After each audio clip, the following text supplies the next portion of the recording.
कि अभी तो पूरी कांग्रेस हमारी जो रहे हैं वो इकट्ठी है और निश्चित तौर पर हमारी सरकार 5 साल चलेगी। 80% एमएलए जिसका सपोर्ट कर रहे हो उनका उसके बड़ा क्या साथ होगा, मुझे नहीं पता कि उन्होंने ये सवाल क्यों उठाया। विक्रमादित्य जी हमारे पीडब्ल्यूडी मिनिस्टर हैं। अब पीडब्ल्यूडी मिनिस्टर दिल्ली में क्यों नहीं हो सकते, और आज खबर आई कि वो राजस्थान के हैं। भारतीय जनता पार्टी ने खरीदो फरोख्त की है, खरीदो फरोख्त से राज्यसभा में क्रॉस वोटिंग करवाई है। कुछ एक इच्छाएं मंत्रियों की जो गए उनकी इच्छाएं पूरी नहीं हो सकी, संविधान के दायरे में पूरी हो सकती थी। जिसके साथ 80% एमएलए जुड़े हों उससे बड़ा साथ क्या होगा। 80% एमएलए जिसका सपोर्ट कर रहे हो उनका उसके बड़ा क्या साथ होगा, मुझे नहीं पता कि उन्होंने ये सवाल क्यों उठाया। और प्रदेश की अध्यक्षा है हमारी और ये जानकारी रखती होगी।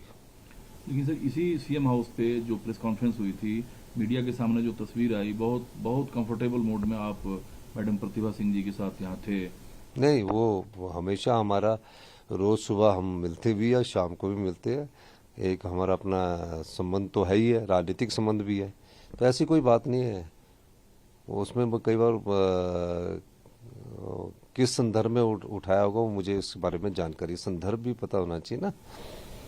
दूसरा, आपने कल खुद कहा कि कल 2 बार आपकी बात हुई विक्रमादित्य सिंह से और सारी चीजें बहुत इजी वे में है, सरकार 5 साल पूरा करेगी और आप 5 साल मुख्यमंत्री रहेंगे।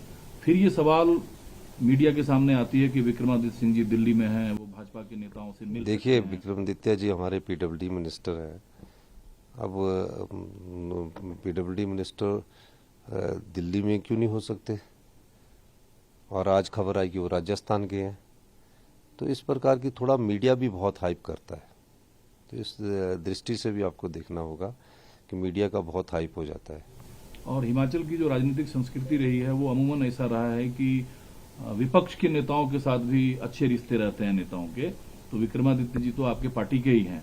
सवाल इसलिए उठता है कि वो दिल्ली हैं और उसमें ये जोड़ा जाता है कि वो भाजपा के नेताओं से मिल सकते हैं। देखिए, इस बारे में तो मैं कुछ नहीं कह सकता, लेकिन मैं ये कह सकता हूँ कि वो हमारे पीडब्ल्यूडी मिनिस्टर है और मुझे उन्होंने कहा कि मैं राजस्थान जा रहा हूँ, मेरा कोई अपना व्यक्तिगत काम है। बस इतनी सी बात मैं आपको कहना चाहूँगा। दूसरा, ये बीजेपी का एक आरोप है कि सीएम साहब जो हैं वो कांग्रेस के कुछ एमएलए को प्रोटोकॉल से बाहर सुरक्षा दे रहे हैं। भाजपा को आपत्ति है आपके इस फैसले से, क्या इसमें सच्चाई है? देखिए, भारतीय जनता पार्टी ने खरीदो फरोख्त की है, खरीदो फरोख्त से राज्यसभा में क्रॉस वोटिंग करवाई है। उन एमएलए को ये भी बोला जिस एमएलए के साथ हम संपर्क में हैं कि इससे आप पार्टी से निष्कासित नहीं होंगे।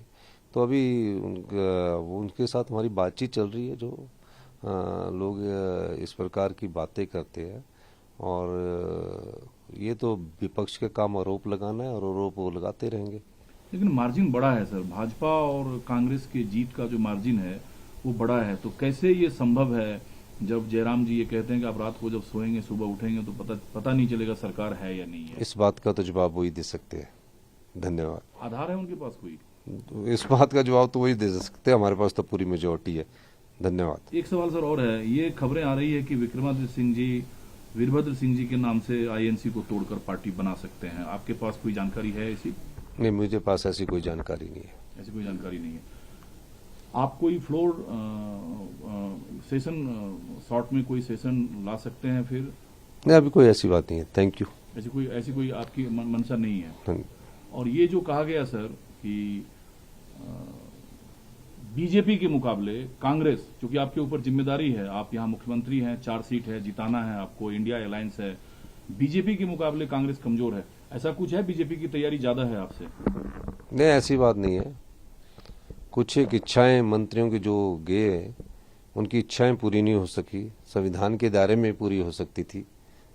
कोई मंत्री बनना चाहता था, कोई मंत्री नहीं रहना चाहता, रहना नहीं चाहता तो उसको हटा सकते थे। लेकिन मंत्री बनने की एक पोस्ट थी, उसमें 2 आदमी नहीं होने चाहिए थे।